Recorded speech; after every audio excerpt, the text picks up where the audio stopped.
Graças a paz. Eu acho que aquele lugar aqui na frente, o pessoal que está de pé na porta, você vai dar para trás da fora.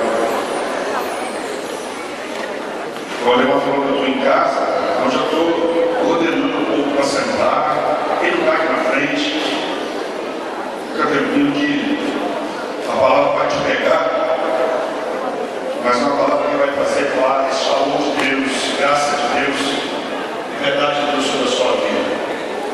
Amém, querido? Coloca a tua mão assim na posição de receber. Pai, nós somos teus filhos, teus servos, somos pessoas altamente dependentes de ti. O servo Valdemar já levou a voz ativos, mas eu entro, Pai, mais uma vez na tua presença, pedindo a tua bênção, Deus, sobre cada lar aqui representado. Nós não somos autossuficientes, Deus. Acabei de dizer que somos altamente dependentes de ti. E nós queremos ouvir, precisamos ouvir a tua palavra esta noite. E no tom, Deus, na ousadia do Espírito, e peço a ti, por favor, Pai, que tu pegue tudo que está no coração desse povo aqui, que está incomodando, perturbando, preocupando, e nós queremos lançar no teu trono de glória e pedir a tua bênção, Deus, como pedimos a ti desde o início dessa programação, para esse momento onde a tua palavra nos será ministrada. Escuta o nosso coração, Espírito Santo, e limpa, purifica, venha burilar o nosso ser como ouro e leva-nos mais perto de ti. Espírito Santo, queremos submeter a tua voz, ao teu senhorio, ao teu chamamento, que a tua palavra penetre. Eu quero te pedir algo, Pai. Não nos respeite essa noite. Venha com a tua palavra e fulmina de nós tudo que te desagrada, que te entristece. E leva-nos, ó Deus, a um patamar mais alto, mais perto de ti, para que a sensibilidade do teu Santo Espírito se apodere de nós de uma vez por todas. Chamamos a existência, a tua vontade sobre esse lugar, sobre cada lar aqui representado. É no teu nome que nós oramos. Do jeito que você está aqui, levante a tua mão mais alta que você puder. Dê um aplauso ao Senhor.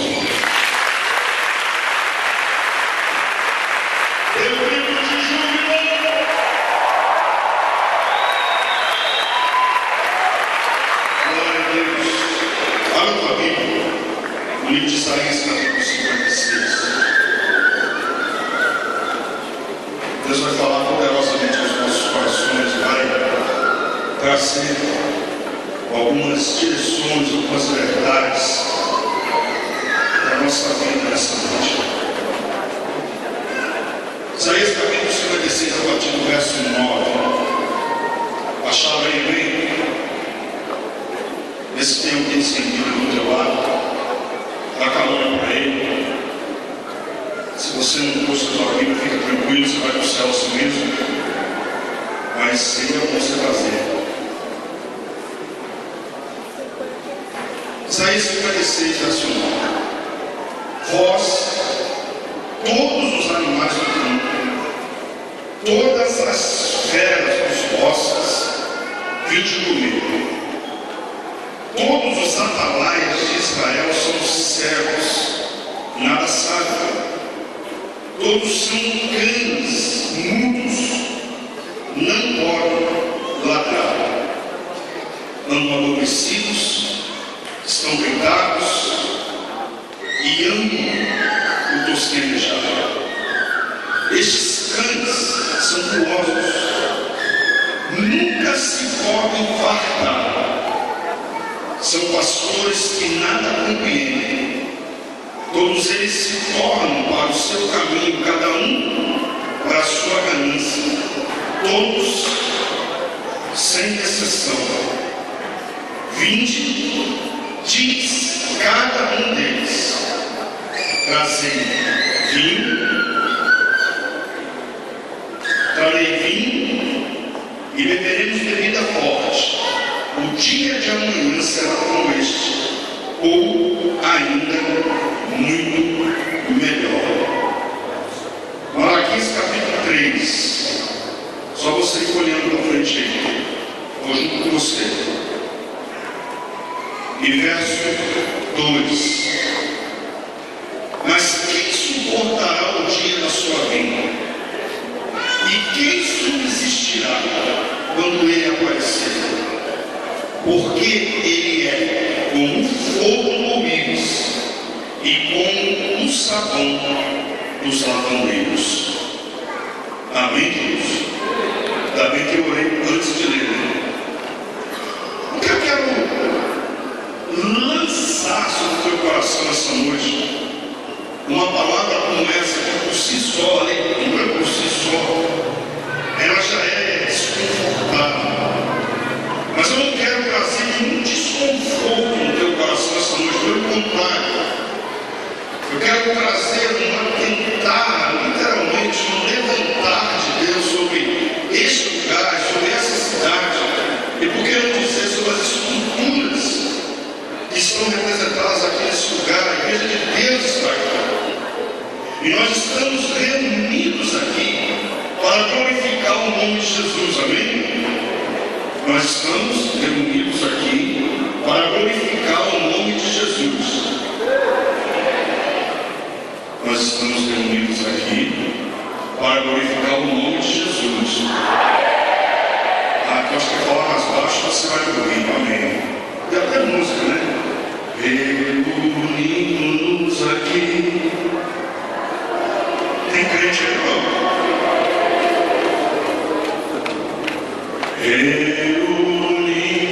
Reunimos-nos aqui para glorificar o Rei Jesus. Reunimos-nos aqui para glorificar o Rei Jesus, Senhor. Levante a tua mão, vai. Para adorar o Rei Jesus, Senhor. Tem crente aí que vai perguntar assim: da onde esse pastor tirou essa letra? Que música é essa? Isso aí é só para dinossauro, irmãos. Os novatos, os remanescentes aí, nem sabem o que é isso, sabem na vivência, mas na canção não. Mas amém, voltando aqui. O texto que eu li é forte, porque traz a representação de um contexto de igreja. E claro, ali, fica tranquilo que sou pastor. Então, se eu não li para você, eu li para um contexto de igreja. E não é um texto específico direcionado somente à liderança eclesiástica, aquele que carrega um nome, ou um cargo, ou uma legalidade daquele que tem uma voz de comando sobre o rebanho, sobre o arraial, sobre uma comunidade espiritual, sobre uma comunidade evangélica. O pano de fundo, sim, traz o entendimento de um desconforto espiritual que estava sobre o povo, mas na verdade era uma alerta de Deus, o poderoso de Israel, trazendo um chamamento sobre o povo, para que aquilo que era voz profética sobre uma região estava sendo ofuscado pelo sentimento da carne, pelo propósito humano, por uma legalidade humanista, um propósito onde a ação carnal estava predominando sobre tudo aquilo que era espiritual. O juízo é que as feras virão nos comer para misericórdia. E o ato aqui, querido, é uma representação de um ato trazendo um ofuscar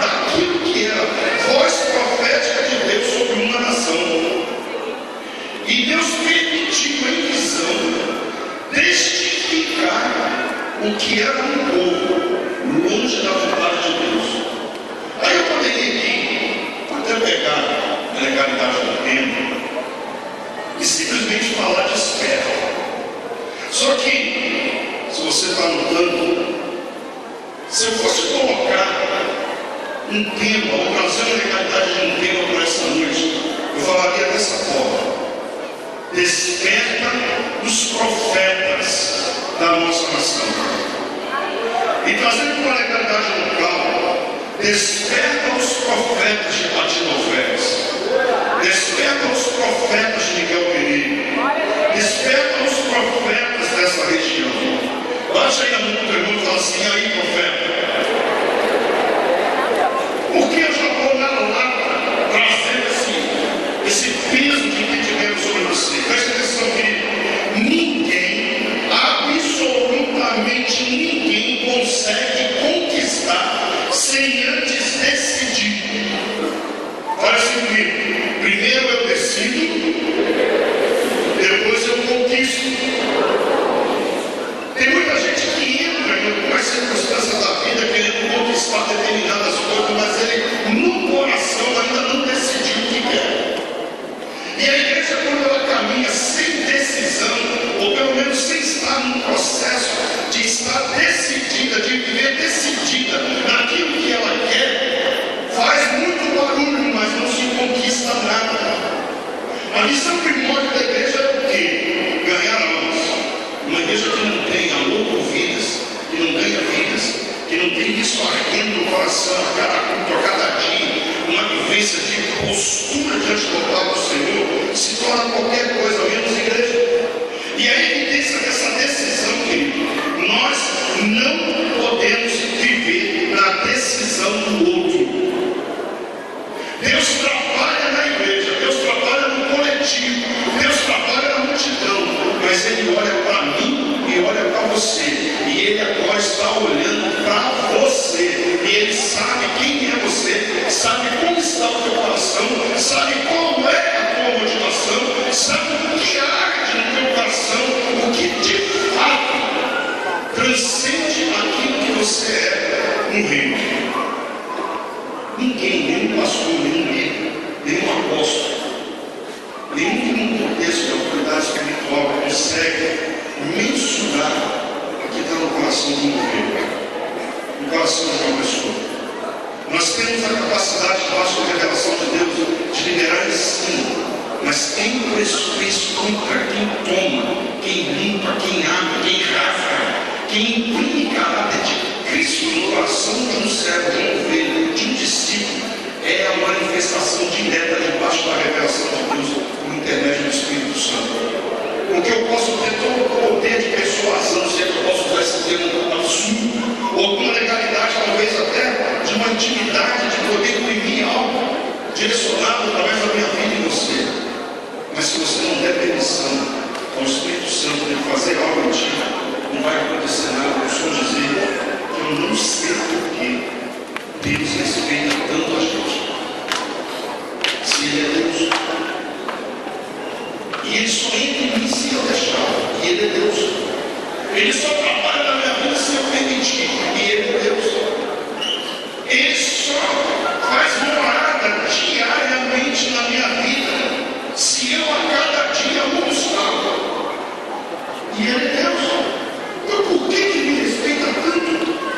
Por que Ele não invade a minha privacidade, tira tudo o que desagrada a Ele, que entristece a Ele, e faz de fato, se torna de fato Deus da minha vida, independente da minha permissão?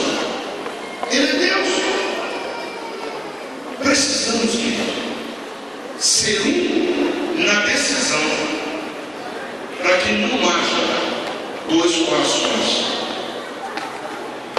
Eu estava dias atrás, pela misericórdia de Deus, em Jerusalém, e eu ouvi algo de um rabino que sacudiu as minhas estruturas, e eu não combinei nada com ninguém que estava aqui no louvor para falar algo a respeito da unidade. Aquele texto na Bíblia que fala onde houver 2 ou 3 reunidos em meu nome, ali estarei. O ato no original de estar pessoas reunidas num contexto de unidade, de comunhão. Esse rabino, ele, no afã de trazer a revelação bíblica sobre a terra, ele chegou para mim e disse assim, chegou para nós e disse assim: meus filhos, Deus olha do céu Quando ele vê alguém falando a mesma coisa, fala a mesma linguagem, tem o mesmo propósito no coração e afirmando a mesma coisa a respeito do eterno, ele do trono, ele chega a face dele por lado, ele abaixa a fonte, ele rasga o céu, tem alguém aí? Ele rasga o céu e pergunta: o que vocês querem, meus filhos? E lança a resposta: Deus trabalha na unidade. Deus não é Deus de confusão. Deus é Deus de harmonia. Deus é Deus do shalom. E Ele rasga o céu para ouvir a voz da igreja e aquilo que a igreja está pedindo. Se tem crente aqui, você está entendendo o que o Eterno quer trazer no teu coração essa noite. Dê um aplauso ao Guilherme de Júlio.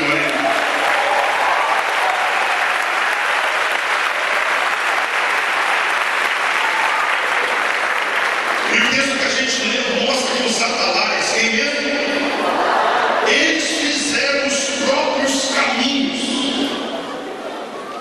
Deus está levantando uma igreja, fique tranquilo que não é, isso não é só privilégio de Deus, pode ir oferta, pode operar em região. Deus está trazendo um peso de glória diferente sobre a igreja dele e está traçando um caminho sobremodo excelente para que a igreja brilhe. E olha aqui, não vai ser tão legal você não ouvir agora não. Está muito claro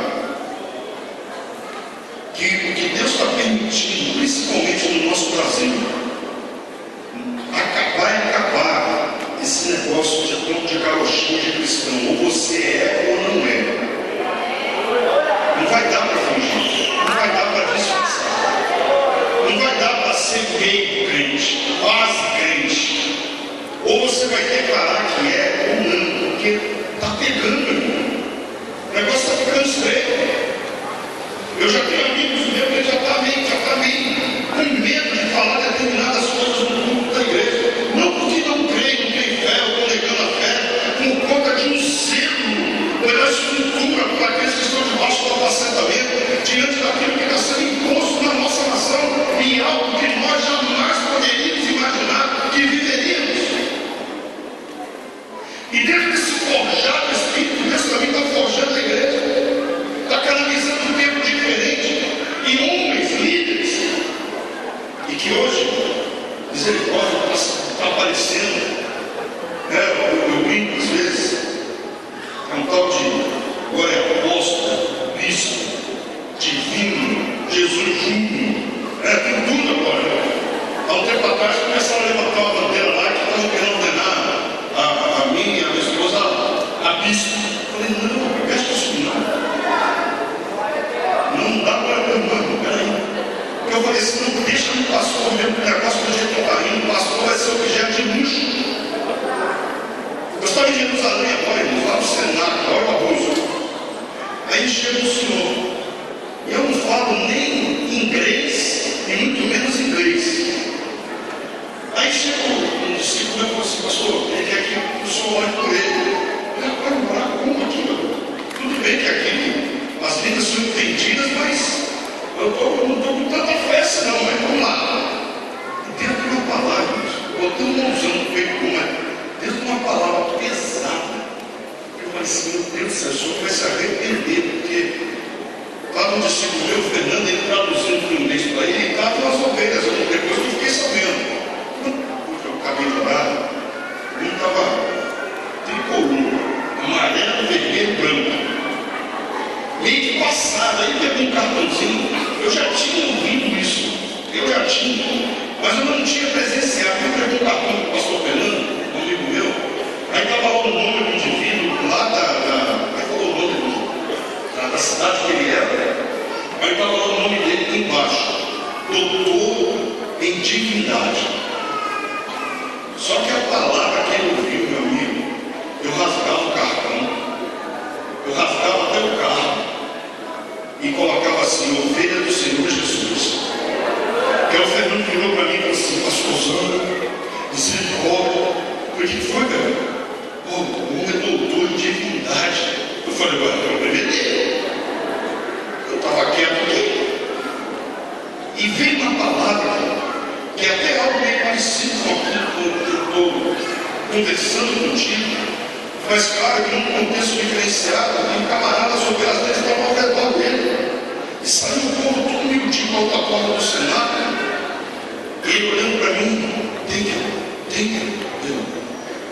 Na paz, eu não tenho outro, eu nem traduz, não. Vai na paz. Sabe por quê, querido?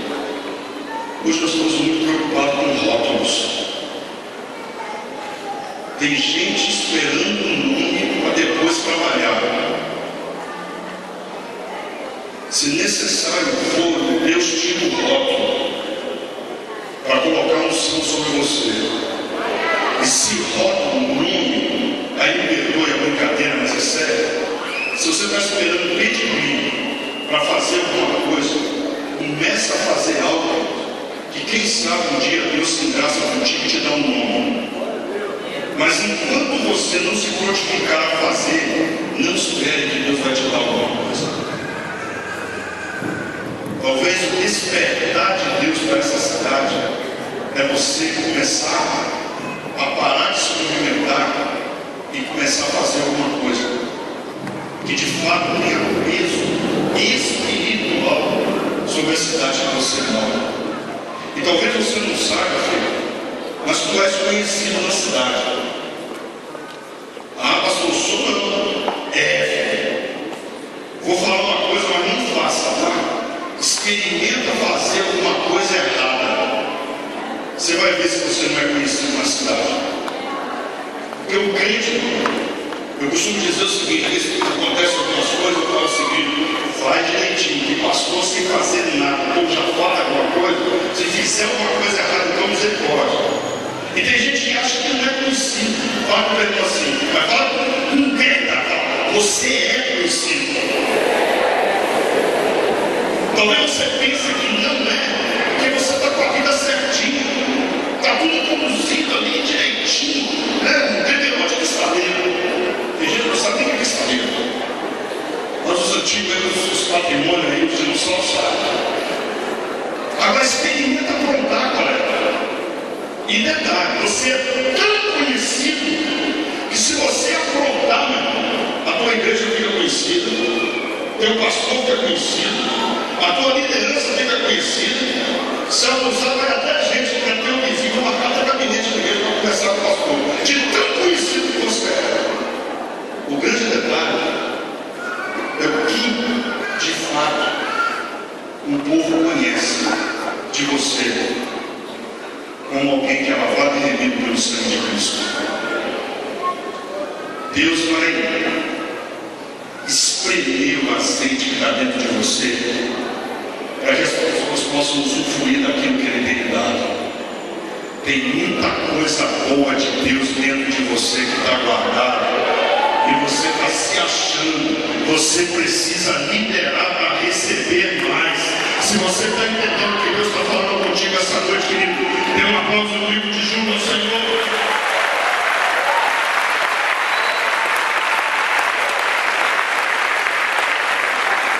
Às vezes ficamos esquecidos, querido, até por que não dizer distraídos, e esquecendo da porção que Deus tem colocado, imprimido em nós, e ficamos querendo receber a porção que Deus colocou sobre a vida do irmão. Vou falar um negócio contigo, e eu vivo isso na Índia. Talvez não venha o caso, mas só com o entendimento da realidade da palavra. Eu fiquei sabendo que o meu irmão veio aqui ano passado. Qual irmão? O apóstolo Joel. Que alguém está pensando, ele é irmão do apóstolo? Não, o apóstolo, ele que é meu irmão. Eu sou mais velho, mais bonito, uma pequena diferença. Não vai falar isso com ele, não, pelo amor de Deus. Não vai ser o primeiro exclusão da igreja, o primeiro pastor excluído da igreja. Mas há uma diferença muito, mas muito, absurdamente muito grande entre o apóstolo Joel e o pastor Gesiel. Porque a unção que Deus colocou sobre ele é dele. E a unção que Deus colocou sobre mim é minha. Agora imagine se ele, como meu líder, e olha a legalidade que eu faço, ele é bem mais novo que eu. E tem hora que tem umas conversas mais sérias. Aí fecha o carro, fecha a porta, pede licença, fala: agora é teu irmão mais velho que está falando. Esse cara aqui não falta com respeito. Mas irmão para irmão, né? O negócio pega, não pega? Só que eu nunca confundi isso. Só olha aqui para mim. Eu passei um período da minha vida, um pequeno período, tentando ser igual a ele, tentando fazer o que ele faz, tentando copiar de alguma forma. E olha para mim, talvez seria até mais fácil do ser irmão. Só que com o tempo eu fui percebendo que eu não tinha nada a ver, absolutamente nada a ver com ele. Olha aqui para mim. Sabe qual é o maior problema hoje das igrejas? Muita gente tentando copiar a nós, mas não estão perguntando para Deus o que ele tem que ser e fazer para aquele que detém toda a autoridade sobre a sua vida. Deus coloca pessoas sim para serem autoridade sobre a sua vida aqui, mas Deus tem um chamado específico, uma unção específica, uma rota específica, um propósito específico. E quando você entende isso, Deus trabalha você, indivíduo, trata você, indivíduo, e o tratamento é tão firme da parte de Deus que Ele capacita você a suportar quem está do teu lado. Porque, meu amigo, fica chateado não. Para aturar você, meu irmão, só debaixo da introdução de Deus. Poxa, pastor, você estava indo tão bem. Mas isso ia falar para aturar a pessoa que está do lado. Também. Mas primeiro você. E Deus é tão estrategista, eu gosto dessa frase, irmãos. Deus é tão estrategista que Ele foi lá na sua casa, onde mesmo? E pegou o pior. E depois que você se converteu, meu irmão, o resto da tua casa é pertinho. Ficou fácil. Vira no teu irmão e fala assim: para de se achar, meu irmão. Aí você não fica chateado com o teu irmão, olha para cá. Se ponha no teu lugar e deixa Deus usar você do jeito que você é. Sabe por quê? Talvez na igreja você é lindinho, bonitinho, cheirosinho, mas quem conhece você de fato é a galera da tua casa. É lá que sabe quem é você, o que você fala, a hora da raiva, a hora que deu uma coisa que não tem, não está de acordo com o que você pensa, que aflora até o velho do homem, até parece algumas coisas meio que absurdas, que alguns no abuso da autoridade apontam o dedo para você: mas você não é crente, você não foi no culto hoje não, eu vou ligar para o meu pastor. Aí você fica miudinho, o negócio pega, porque lá dentro de casa tem gente com moral para te cobrar. Dentro de casa tem gente com moral para botar o dedo para você. Dentro de casa tem gente com autoridade independente de crédito para lançar sobre você peso de cobrança. Porque se você não for fidedigno dentro daquilo que o poderoso de Israel imprimiu no teu coração, você está ofendendo a glória de Deus. O despertar que Deus quer trazer nessa noite sobre você é o despertar coletivo, é o despertar da